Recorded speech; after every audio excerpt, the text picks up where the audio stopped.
There's something magical about a French chateau. The history, the romance, the endless rooms whispering stories of another time. Like many dreamers before him, Dan thought he knew what he was signing up for when he bought his chateau. Stone by stone, he was ready to bring it back to life. But as it turns out, restoring a centuries-old building? It's less fairy tale and more financial minefield. Today, we're diving into the unexpected costs of renovating a French chateau, the ones no one tells you about until you're in too deep, and the hard-won lessons learned along the way. At first, the numbers looked doable. The purchase price? Surprisingly affordable. The renovation budget? Tightly planned. Then reality set in. The roof wasn't just leaking, it needed complete replacement. The walls? Laced with asbestos. And that romantic tower? Structurally unsound. In Dan's case, the initial estimate tripled within months. And it's not just him. Hidden costs are the norm. Rotting beams, unstable foundations, outdated wiring, all lurking beneath beautiful facades.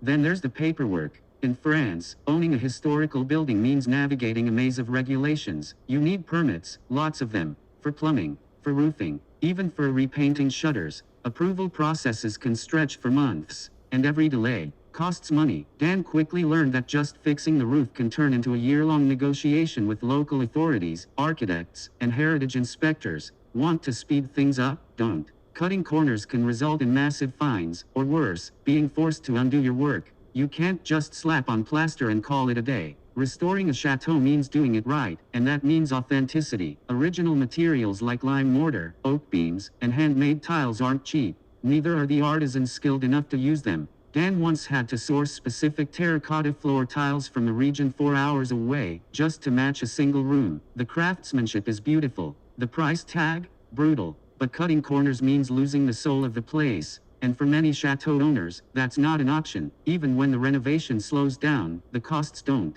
Heating a chateau in winter? That alone can cost thousands. And then there's insurance, property taxes, endless repairs, and general upkeep. Dan quickly learned that chateau ownership isn't a one-time expense, it's a lifestyle. One that requires constant financial planning and a very flexible credit card. If you don't plan ahead, your dream home can quickly turn into a financial black hole. So, was it all worth it?